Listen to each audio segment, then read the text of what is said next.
इसीलिए उसका नाम है अरुणाचल। अरुण, अरुण बोलते हैं सूर्य को। तो 4 बजे वहाँ सूरज निकल आता है, तो 3:20 पे पहली किरण आ जाती है। हमारे यहाँ देश में जो ब्रह्म मुहूर्त है वो 3:20 से शुरू होता है,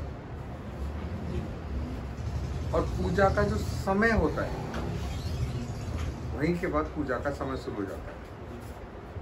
और जो मंदिरों में जो आरती होती है, जो सही जो पूजा का समय है जी, करेक्ट पूजा का समय बताओ, वह है जब सूरज निकलता है उसके 21 मिनट पहले और 21 मिनट बाद में पूजा का समय। पूजा का समय। ये तो आज तक किसी ने बताया ही नहीं। शास्त्र की जो विधि है कि सूरज निकलने के 21 मिनट पहले और 21 मिनट बाद में, और शाम का समय जो संध्या काल बोलते हैं, जिसे हम बोलते हैं गौ धूल बेला, जब गाय चर के घर आती थी वापस, उसे बोलते हैं गौ धूल बेला का समय। और वो जो शाम को जो संध्या काल समय होता है, संध्या काल बोलते हैं पूजा का समय, वो कब होता है? सूरज छुपने के 21 मिनट पहले से 21 मिनट बाद, जो हमारी पूजा का सही विधान है। ठीक है। और जब पूजा का जो विधान होता है उसका तरीका क्या है? जो पूजा जिसने पूजा करना है, जिसे स्टार्ट करनी है पूजा, वो पहले अपने अंदर ये आत्मभाव रखे कि मेरा जो शरीर है ये काम करने का साधन है, मैं सिर्फ आत्मा हूँ, मैं सिर्फ शक्ति हूँ, मैं पावर हूँ परमात्मा की, और मैं परमात्मा भी तो पावर है ना, वो निराकार है ना, परम आत्मा है ना, बड़ी आत्मा। तो उस परम आत्मा की पूजा कौन करता है? ये आत्मा। इस आत्मा से परमात्मा की पूजा, शरीर पूजा नहीं करता। हम जो शरीर से घंटी बजाते हैं उस टाइम भाव हमारा क्या होना चाहिए कि मैं शरीर से पूजा नहीं कर रहा, मेरी आत्मा उसको है ना परमात्मा को याद कर रही है, वो पूजा का भाव है। और जो टीका लगाते हैं, हम किसका टीका लगाते हैं?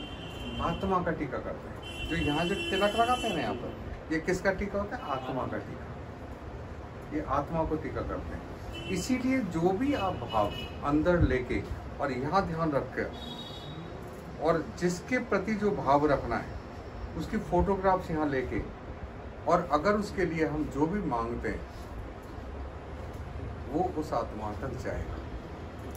अगर किसी बच्चे को आप ऐसे काम बता दो, ये काम कर लेना, हो सकता है 10 बच्चों में 8 ना कर पाए, 2 ही बच्चे करें। और अगर आपने अपने ध्यान किया, ध्यान करके, यानी कि दोनों आई ब्रोज के ऊपर आत्मा को याद करके, और उस बच्चे को ध्यान करके उसे काम बता देना, 99% बच्चे काम करेंगे। क्योंकि आप शरीर से बात नहीं कर रहे, आत्मा से बात कर रहे हैं। तो जब हम पूजा करते हैं तो हमारा जो ध्यान है परमात्मा को ध्यान, इसे बोलते हैं ध्यान कर। ध्यान किसे करेंगे आप? परमात्मा। उसको ध्यान करके जब आप पूजा में जाएंगे तो शरीर नहीं है, आप कौन है? एक तरह की आपकी शक्ति है, आप परमात्मा है, और आप परमात्मा को ध्यान करके आप पूजा कर रहे हैं। तो वो है जैसा अंदर भाव वैसा शब्द, और फिर वो कर्म में आए। पूजा के लिए तीनों को देखना जरूरी है, एक आंख, बंदूक की नोक और टारगेट।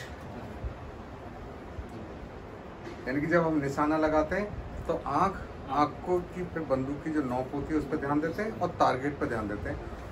उसके बाद क्या करते हैं? फिर सांस को रोकते हैं। जब कोई फायरिंग करता है ना, कभी उसे सीखना, जो आर्मी वाले हैं, जो पुलिस वाले हैं, कभी उन्हें सीखना कि फायरिंग कैसे होती है। वो कहते हैं कि आंख, नोक और टारगेट को एक सीध में लाओ, सांस को रोको, फिर फायर करो, तो गोली सही लगेगी। इसीलिए क्या है, अंदर के भाव को, ठीक है, और शब्दों को और कर्म को, इन तीनों को सेम कर दो, है ना, तब पूजा स्टार्ट होगी। अगर आपका भाव सही नहीं है, शब्द सही नहीं है, और आपका कर्म सही नहीं है, तो आप पूजा कर ही नहीं सकते, वो आडंबर है। पूजा के लिए ये तीनों चीजें होना जरूरी है। तो सुबह जगो टाइम से, भगवान को याद करो, और सुबह ना उसे याद करके कि परमात्मा आपने हमें 24 घंटे दिए जीने के लिए, आपका बहुत बहुत धन्यवाद। उन 24 घंटे को जियो हैं कि जीवन मेरा बहुत अच्छा चल रहा है, जो सोचोगे वो होगा जीवन में। और फिर उसके बाद सूरज निकलते ही अपना नाश्ता अच्छा करो, बढ़िया एक्सरसाइज करो, ओम बोलो, सांस खींचो, है ना। और फिर खाना ताज़ा खाओ, भोजन ताज़ा। सुबह अगर खा के घर से चलोगे तो बाहर भी अच्छा मिलेगा, और कुछ ना हो और शुभ काम को जा रहे हैं तो दही बूरी खा के जाओ।